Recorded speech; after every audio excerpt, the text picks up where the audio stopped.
And I remember that, they were said, oh, there's this construction company over in North Sydney, and they told me that they were Italian, and you know how we were all a little bit nervous of new Australians, and at that time I thought, I don't want to work for a couple of Italian bricklayers.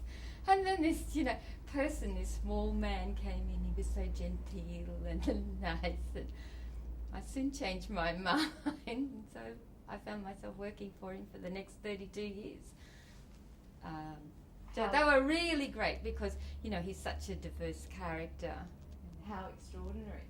And tell me about, what was your role and how did you and Franco work together? Starting with what you did, tell me. Well, I was his executive assistant and I didn't change that role. He changed his activities, so that's why I found it so fascinating. In fact, I think it's the contrast in Franco that I enjoyed more than anything, because you find yourself laughing madly with him, and then it was head down and tail up, and we were just at it to get the work through. But how did it begin? Tell me the early days. Well, the early days, of course, I was working for the two partners, and it was always Franco, the one who was full of enthusiasm, the one who wanted to get on site, to get his nose into things, and then his partner, who was minding the store in a very capable way, and he was always calm, and he didn't enjoy that fuss as much as Franco did, but Franco just thrived on any activity and challenge, and he was always, my first mistake was when somebody turned up, Jackie House singlet, thongs, and I thought, oh, no, you can't see the managing director. But I hadn't taken into account Franco's, incredible curiosity. He always wanted to know about a new idea or an offbeat idea, and so he was open to everybody. In fact, it was his open door policy that I found at first difficult to cope with, because you just couldn't keep control of him. He was like a little rocket going off. But we came to an agreement over time, and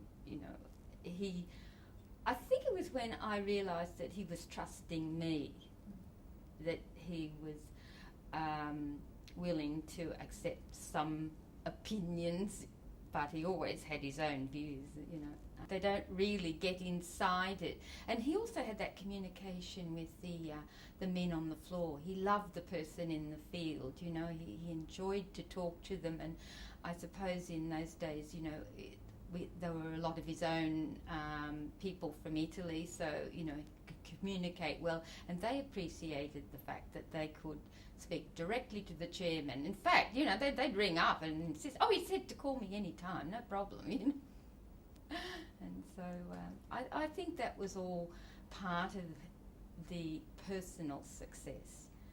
And then, of course, he loved to shock and stir people. And today, I think, he'd be up before the discrimination courts, because he just didn't care what he said. He liked to do that because he thought it shook people up, got them thinking, got them moving. And really, when you start to talk to people around, they're just, oh, that's Franco, and they're really, he was charming them. He wasn't shocking them at all. Because Transfield's always had a very strong history of good industrial relations, in fact. Oh, I always believed that he was a person who was,